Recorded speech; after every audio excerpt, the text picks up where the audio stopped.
Halo teman-teman ATLM Indonesia.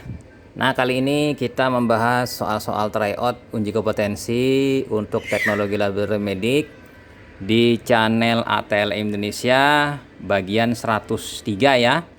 Yang mana soal-soal ini kita bahas kimia klinik sesi 5.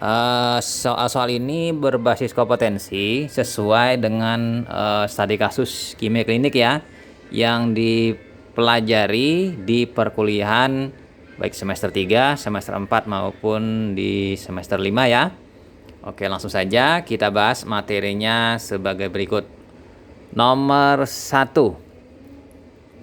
Seorang penderita meningitis memerlukan pemeriksaan liquor cerebrospinal atau LCS ya. Pemeriksaan tersebut dapat dilakukan dengan menggunakan reagen non-naafel yang memberikan hasil positif berupa cincin. Non-naafel ya. Pertanyaannya, unsur apakah yang ditemukan pada pemeriksaan tersebut? Yang A, albumin dan globulin, yang B, mikroglobulin, yang C, mikroalbumin, yang D, albumin, atau yang E, globulin. Nah, jawabannya di sini sudah saya betulkan, yaitu globulin. Nona apel ini untuk memeriksa adanya globulin di dalam LCS dengan reaksi cincin. Nah, kalau pandi itu adalah protein. Ya, protein ya. Protein artinya globulin juga, albumin juga. Nah, bisa juga albumin yang idealnya. Jadi di sini reaksi cincin menggunakan larutan jenuh ya, larutan jenuh garam jenuh dari reagen non-apel untuk melihat adanya globulin. Kita pindah lanjut ke soal nomor 2 ya. Seorang ATLM melakukan pemeriksaan kontrol kadar glukosa. Diperoleh hasil 115 mg per dl. Dimasukkan ke dalam chart dan hasil tersebut masuk dalam rank 2+, berarti di atas 2 SD ya. 2 SD tapi di atas dalam ranknya. Hasil kontrol hari sebelumnya adalah 2 SD plus lagi, sama ya. Kemudian melakukan pengujian terhadap sampel 30 sampel. Semua hasil pemeriksaan kadar glukosa lebih dari 200 mg per dl. Berarti kan ke atas ya, ke atas. Pertanyaannya, apa tindakan yang seharusnya dilakukan ATLM dalam menghadapi kondisi tersebut? Yang A, melakukan pengecekan alat, yang B, melakukan pengecekan reagen, yang D, mengulangi pemeriksaan, yang D, mengkonsultasikan dengan penyelia, atau yang E, melakukan pengecekan alat, reagen, dan mengulangi pemeriksaan. Jadi terkait dengan kondisi kesalahan ini atau perkiraan kesalahan ini, kita seorang ATLM harus melakukan pengecekan alat, pengecekan reagen, dan mengulangi pemeriksaan, karena di sini kesalahan lebih mengarah ke sistematik. Jadi dia cenderung ke atas. Jadi hasil kontrolnya di atas, kadar glukosa darahnya di atas semua. Ya, syukur-syukur kalau memang semuanya penderita diabetes mellitus, tapi kalau ada yang normal berarti kan kesalahan. Jadi cenderung tinggi atau cenderung di atas. Nah, ini kesalahan apa ini? Kesalahan sistematik. Apakah ini tren atau shift? Nah, ini shift ya. Oke, kita pindah lanjut ke soal nomor 3 ya. Pada pemeriksaan serum untuk parameter AST dan ALT menggunakan alat fotometer dengan metode kinetik K20 di crash reaction pada panjang gelombang 340 nanometer, ya kan, seorang ATLM ini melakukan. Lalu pertanyaannya, apakah zat terukur pada pemeriksaan AST ALT tersebut? Yang A, NAD+, yang B, NADH, yang C, alanin, kemudian yang D, virufat, atau yang E, glutamat. Jadi jawabannya di sini yang tepat adalah NADH. Nah, mengenai teori pengukuran fotometri, teman-teman bisa melihat di video saya yang lainnya di kimia klinik ya, kimia klinik. Nah, yang mana di sini Kita tahu panjang gelombang 340 itu adalah UV. UV ini sukar menembus NADH. NADH ya, sukar ditembus. Sementara NAD+, produk dari NADH menjadi NAD+, itu mudah ditembus. Akibatnya yang awalnya tadi sukar ditembus itu absorbennya tinggi, absorpsi tinggi, dengan diuraikan oleh proses enzimatik AST ALT, ya kan? Maka terjadi penurunan absorben per satuan detik. Ini namanya decrease reaction, reaksi menurun. Karena menurunnya absorben akibat terurainya NADH. Jadi yang di sini yang diukur adalah NADH yang sukar ditembus oleh panjang gelombang 340 UV. Kita pindah, lanjut ke soal nomor 4 ya. Pada sampel urin 24 jam yang diketahui mengandung bakteri Escherichia coli, didapatkan kandungan glukosa urin kurang dari 0,03 milimol atau 5 mg. Berarti turun ya. Hal tersebut dapat menimbulkan hasil negatif palsu pada uji multistik urin. Nah, pertanyaannya, dari penderita penyakit apakah sampel tersebut sering ditemukan? Yang A penderita diabetes mellitus, yang B penderita hipertensi, yang C penderita kolesterol tinggi, yang D penderita trigliserida tinggi, atau yang E penderita gagal ginjal. Karena di sini adalah kasusnya ditemukan glukosuria, maka di sini lebih tepatnya adalah penderita diabetes mellitus. Diabetes mellitus dengan gangguan berupa infeksi saluran kemih ya, sehingga E. coli tadi mengkonsumsi glukosa di dalam urin, sehingga di glukosa dalam urinnya itu menurun, sehingga akan terjadi negatif palsu pada uji multistik atau pada uji Benedict ya. Nah, ini seperti itu ya. Oke, kita lanjut teman-teman ke soal selanjutnya, masih di channel ATLM Indonesia, soal nomor 5 ya. Seorang ATLM menerima permintaan pemeriksaan urin untuk pemeriksaan glukosa urin secara manual dengan metode Benedict. Nah, ini Benedict ya. Hasil pemeriksaan menunjukkan larutan berwarna kuning kehijauan. Kuning kehijauan ya Benedict. Pertanyaannya, bagaimana ATLM melaporkan hasil pemeriksaan tersebut? Yang A positif 1, yang B positif 2, yang C positif 3, yang D positif 4, atau yang E negatif. Jadi jawabannya di sini yang tepat itu adalah bila kuning kehijauan adalah positif 2. Kalau positif 1 itu biru kehijauan, ya kan? Kemudian apabila kuning kehijauan itu positif 2, positif 3 ini adalah orange, ya kan? Sementara positif 4 itu adalah warnanya merah tua atau merah bata. Sementara negatif tetap berwarna biru ya. Oke. Kita pindah, lanjut ke soal selanjutnya, soal nomor 6. Nah, ini soalnya panjang ya naskahnya, sehingga fontnya kecil. Kesalahan hasil suatu pemeriksaan seperti keton urin negatif pada pasien dengan kasus ketoasidosis diabetik akan memberikan dampak langsung terhadap diagnosa serta pengobatan pasien. Yang sangat berperan dalam hal ini adalah supervisor dalam memonitor dan evaluasi para pelaksana ATLM yang bekerja dalam suatu laboratorium.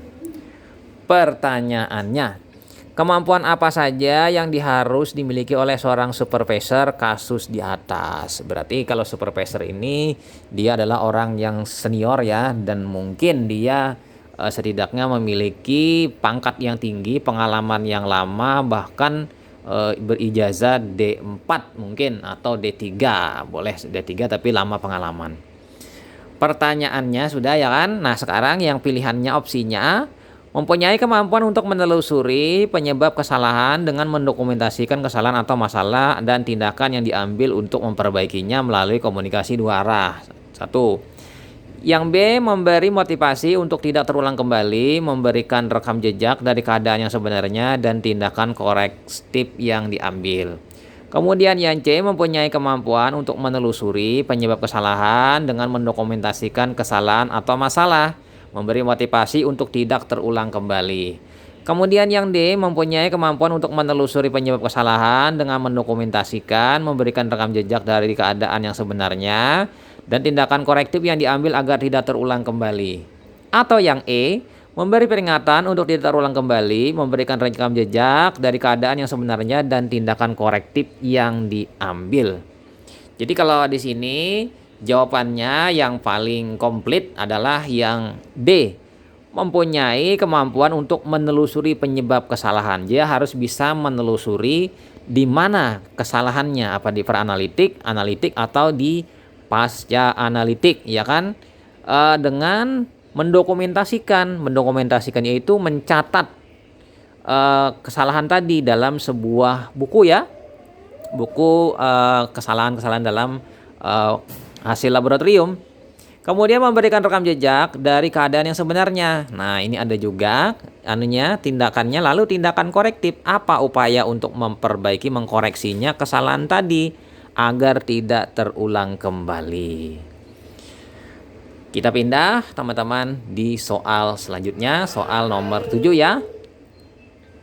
Seorang ATLM melakukan analisis sperma pasien yang diduga mengalami gangguan reproduksinya. Parameter dimulai dengan makroskopik sperma. Salah satunya parameter bau sperma. Pertanyaannya, disebabkan bau apakah? Itu bau khas normal sperma. Yang A, cairan kelenjar prostat, yang B, oksidasi spermin, yang C, liquefaction, yang D, enzim feminin, atau yang E, cairan kelenjar litre. Jadi di sini jawabannya yang tepat itu adalah oksidasi spermin. Jadi oksidasi spermin menyebabkan bau yang khas pada ejakulat atau pada mani atau sperma. Jadi istilahnya sama, mani, sperma, ejakulat. Baunya karena oksidasi spermin. Spermin teroksidasi karena sudah keluar dari reproduksi, berada di ruang terbuka dan terjadi kontak dengan udara. Kontak dengan udara terjadilah proses namanya oksidasi. Kita pindah lanjut ke soal nomor 8. Seorang ATLM melakukan pemeriksaan LCS, liquor cerebrospinal atau cairan otak ya. Nah, pada pasien yang bukan termasuk dari fungsi cairan LCS pada tubuh adalah yang A, melindungi jaringan penyokong susunan saraf pusat dari trauma mekanik. Kemudian B, meregulasi volume tekanan intrakranial. Kemudian yang C, mempertahankan volume otak dengan jalan mengatur produksi cairan otak. Kemudian yang D, untuk sirkulasi, nutrisi, dan pelepasan hasil metabolisme di otak. Atau yang E, untuk lubrikasi susunan saraf. Nah, ini adalah arahnya ke arah pengetahuan ya. Nah, jadi pengetahuan teori, jadi jawabannya di sini yang bukan atau yang tidak dari fungsi LCS adalah untuk lubrikasi susunan saraf. Yang mana di sini kata-katanya satu saja kurang. Seandainya untuk lubrikasi susunan saraf pusat itu benar. Kalau saraf itu kan banyak macam-macam. Karena saraf itu umum. Kalau saraf pusat berarti di wilayah otak ya. Jadi jawabannya di sini yang E, bukan. Kita pindah lanjut ke soal selanjutnya, soal nomor 9 ya. Seorang ATLM melakukan analisis transudat eksudat ya kan dari pasien nih. Maka pada penghitungan jumlah sel pada transudat eksudat menggunakan garis bagi kotak titik-titik dan pengencer yang digunakan titik-titik. Terutama bila ditemukan cairan yang mengarah ke eksudat sehingga mencegah membekunya protein. Jadi jawabannya ada dua ya. Yang A, leukosit dan truk, yang B, leukosit dan truk pekat, yang C, leukosit dan NaCl 0,9%, yang D, eritrosit dan truk, kemudian yang E, eritrosit dan truk pekat. Jadi jawabannya ini pada prinsipnya kita kalau hitung jumlah sel berarti arahnya kan ke kotak leukosit ya.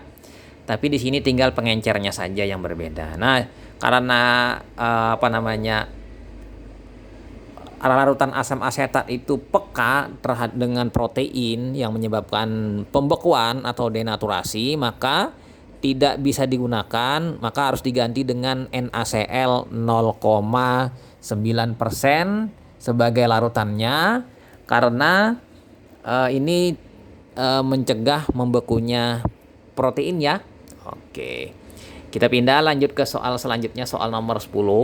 Pada analisis feses yang dilakukan oleh seorang ATLM, parameter makroskopik meliputi bentuk, konsistensi, bau, dan adanya darah dan parasit. Parasit ini dalam artian di sini mungkin ketemu cacing dewasa atau skolek ya.